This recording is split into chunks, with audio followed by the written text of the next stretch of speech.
le Gamouat.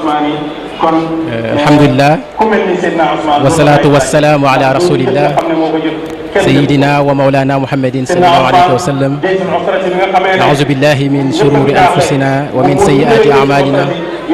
Man yahdihillahu fahuwal muhtadi wa man yudlil falan tajida lahu waliyan murshida. Alhamdulillahi allazi hadana li hadha wa ma kunna linahtadiya lawla an hadana Allah. Subhanaka la ilma lana illa ma 'allamtana innaka anta alimul hakim. Alhamdulillah, salam alaikum Al-Hassan. Merci de votre invitation. Et la question est très pertinente.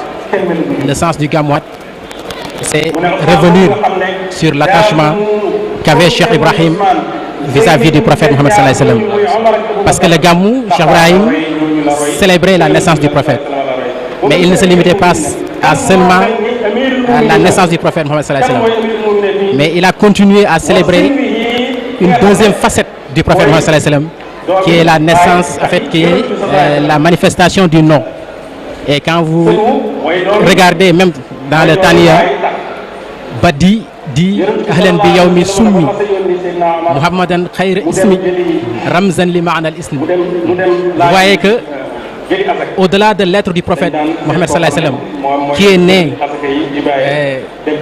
la dernière fois, comme on dit, le Gamou, qu'on célébrait le Gamou qui est passé, au-delà de la naissance du prophète, il y a aussi le secret de son nom. Badi dit que bienvenue le jour où le prophète a été nommé. Muhammadan khayr ismi, ça veut dire que le prophète Muhammad, le nom Muhammad est le meilleur des noms. Ramzan li ma'na ismi, c'est là où se trouve le secret. C'est parce qu'il y a une allusion aux significations du nom. Parce que le nom du prophète Muhammad signifie le loué. Donc son nom est en liaison ou en subtilité avec la louange. Donc le prophète sallallahu alayhi wa sallam, pour ceux qui le connaissent, c'est l'être qui est loué. Mais aussi c'est lui-même qui a loué le Seigneur à sa juste valeur.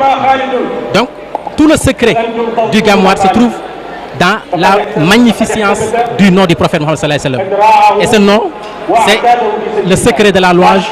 Et ce secret de la louange, c'est quoi? C'est la station la plus élevée qu'un serviteur peut prétendre accéder ou expérimenter. Parce que la plus grande manifestation de l'expression même du paradis, c'est la louange. C'est la louange du Seigneur.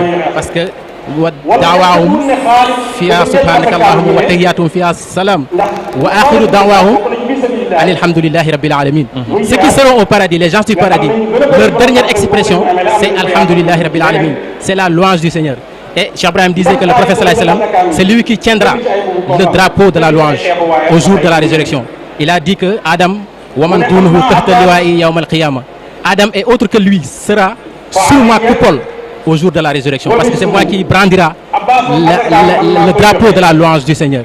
Et Cheikh Ibrahim l'a dit que pour ceux qui connaissent le prophète Mohammed sallallahu alayhi wa sallam, le prophète c'est l'être du paradis. La personnification du paradis c'est quoi? C'est le prophète Mohammed sallallahu alayhi wa sallam. Et donc tout cet aspect de glorification de l'être du prophète, Cheikh Ibrahim l'a montré pratiquement dans tous ses degrés, dans l'être du prophète, dans son nom, dans ses attributs, dans ses œuvres. Tous les détails a été magnifié par Cheikh Ibrahim. Et donc c'est ça qui affirme que ce que Cheikh Ibrahim vivait comme station. Il a dit que fahal absarat aynaka ahla ma'ishatan min al-habdi fa huwa amdullahi kulluhu. Est-ce que ton œil a une fois vu un serviteur, en fait la vie d'un serviteur aussi agréable, parce que sa vie toute entière est louange à Allah et alhamdulillah rabbil alamin. Ça veut dire que la louange c'est l'être du prophète. Et celui qui accède à cet être du prophète, il accède au paradis en réalité.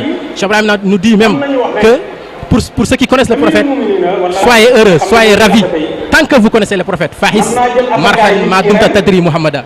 Parce que le prophète, c'est la clé des bonheurs, c'est la clé des miséricordes, c'est la clé des amours, c'est la clé de toute forme de jouissance spirituelle. C'est dans l'être du prophète Mohammed sallallahu alayhi wa sallam. Et donc ce secret a été dévoilé par Cheikh Ibrahim, il a été dévoilé par le Gamou, il a été dévoilé par le Gamouat. C'est-à-dire un autre secret qu'il voulait justement dévoiler, montrer à ceux-là qui venaient ici et qui l'écoutaient, l'autre secret du prophète Mohammed, paix et salut sur lui, à travers le Gamouat. le secret, en fait, les gens qui viennent de partout. Ça, c'est un résultat de travail de Cheikh Ibrahim. Cheikh Ibrahim disait que moi, j'ai un secret. J'ai une autorisation de voyager pour affronter, pour rencontrer les gens qui sont intelligents.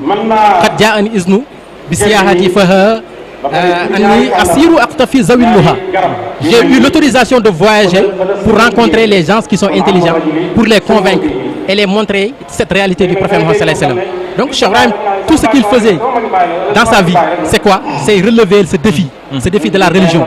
Parce que tout le secret de la religion, de l'islam, se trouve dans la connaissance du prophète Mohammed sallallahu alayhi wa sallam. Plus quelqu'un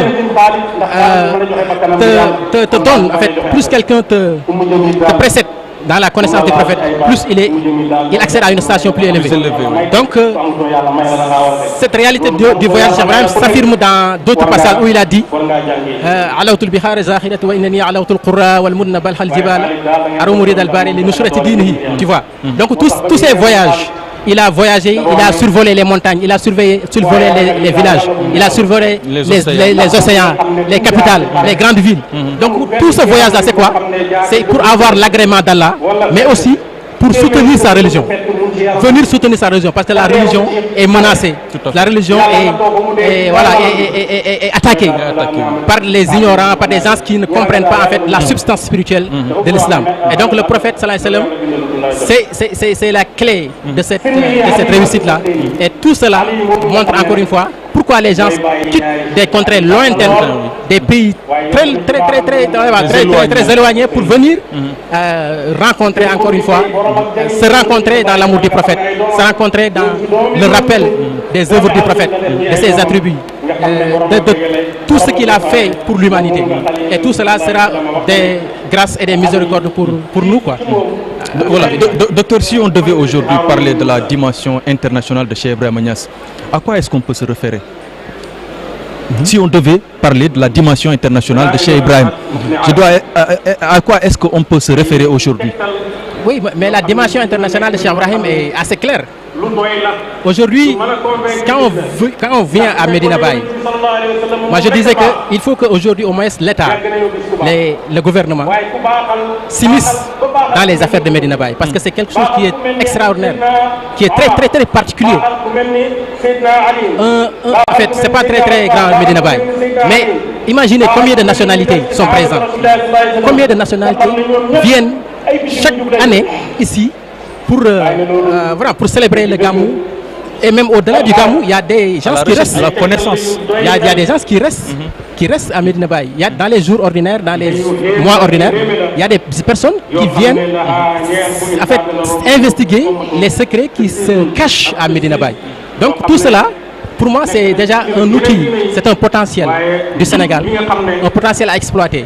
Et voilà, c'est quelque chose à vraiment valoriser. Comment valoriser tout ça? Oui, comment valoriser tout ça? Comment exploiter tout ça, ce potentiel-là? Mais c'est clair, la valorisation de tout ça, c'est quoi? C'est déjà un micro-État, Medina Baye. Un micro-État qui est carrément une unité africaine, si vous voulez, un village planétaire.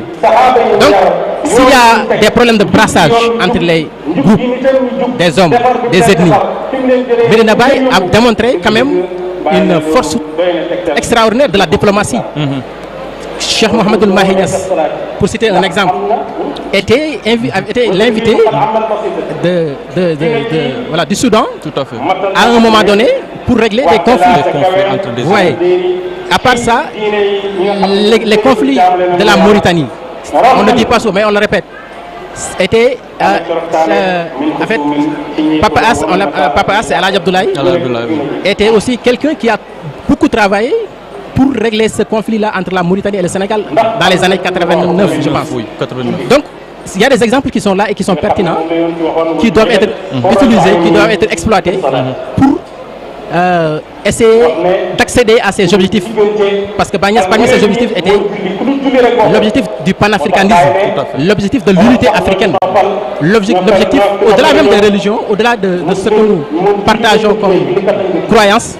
Au-delà de ça, il y a l'humanité qu'il a vu comme un village planétaire. Oustaz Barham nous a dit que Bagnès a vu le monde comme étant un village planétaire, avant même que le terme village planétaire ne soit divulgué. Donc il voyait le monde comme un village où chacun quitte sa maison et vient au niveau de la place publique, échanger et voilà, s'embrasser se développer ensemble. Mais après ça, chacun rentre chez lui et continue ses croyances. Si sa religion c'est l'islam, il continue l'islam. Si sa religion est autre chose, il continue. Donc tout cela montre quand même que Medina Baye a un potentiel à valoriser sur le plan international. On sait que Baye aussi parlait souvent avec la jeunesse, à la jeunesse même. Quelles ont été ces recommandations de toujours? Comme on dit, Baye a dit que la jeunesse, l'avenir de chaque patrie repose sur sa jeunesse. Inna mustaqbala kulli watanin innama yatawaqqafu ala shababiha la ala kulli shabab bal shababi zawil a'la il hamidati wa himamil aliyya. Cheikh Ibrahim a dit que l'avenir de toute patrie repose sur sa jeunesse, mais pas n'importe quelle jeunesse. Je veux dire des jeunes qui sont cultivés, qui ont des ambitions élevées et qui ont des caractères nobles. Parce qu'une jeunesse qui n'a pas de caractère noble, qui n'a pas de bonne moralité, c'est comme un arbre sans fruits.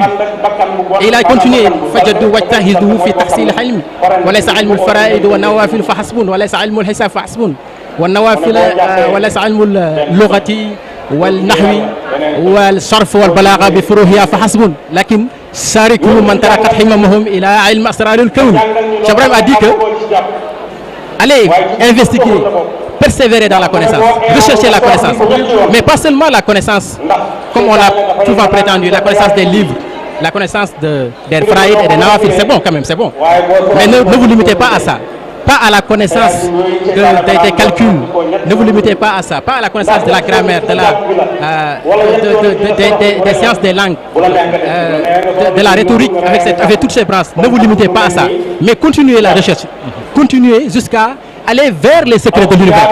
Cheikh Ibrahim a une fois dans ses lettres parlé aux jeunes en disant que cultivez-vous, allez chercher de la connaissance et essayez de chercher la connaissance dans ce qu'on appelle la connaissance du bas monde. Toutes les formes de connaissances qui vont soutenir le monde, les sciences, la médecine, l'agriculture, l'environnement, toutes les formes de connaissances du monde, il faut y aller. Ne vous laissez pas, ne vous laissez pas barrer par ceux qui disent que ceux qui sont dans l'islam doivent seulement apprendre l'islam. Bayes a banni cela. Et il a dit que les jeunes doivent aller dans ce sens-là. Parce que c'est un défi à relever. Et il a mis dans une lettre, parce que le secret de l'univers, il a dit comme ça étant le plus grand, la plus grande ambition des jeunes. Aller vers le secret, vers la connaissance du secret de l'univers. Aujourd'hui, les plus grandes investigations se trouvent dans la conquête spatiale, dans la connaissance de l'intimité de la matière, dans la connaissance de l'univers en tant qu'existence. Qu'est-ce qui a causé cette existence de l'univers? Qu'est-ce qui est derrière et qu'est-ce qui arrivera après? Donc toutes ces formes de connaissances-là sont des connaissances du monde, mais aussi ce sont des connaissances qui nous mènent vers la connaissance de Dieu et de ses expressions, quoi. Tout à fait. Docteur, on est coincé par le temps. Il y a Cheikh Mahi Cissé qui est en train d'animer une conférence présentement. Mais juste une dernière question. Le calife Cheikh Mouhamadoul Mahi Ibrahima Niass a entamé de grands chantiers, y compris cette esplanade où nous tenons présentement cette édition. Alors, quel est votre commentaire aujourd'hui sur ces chantiers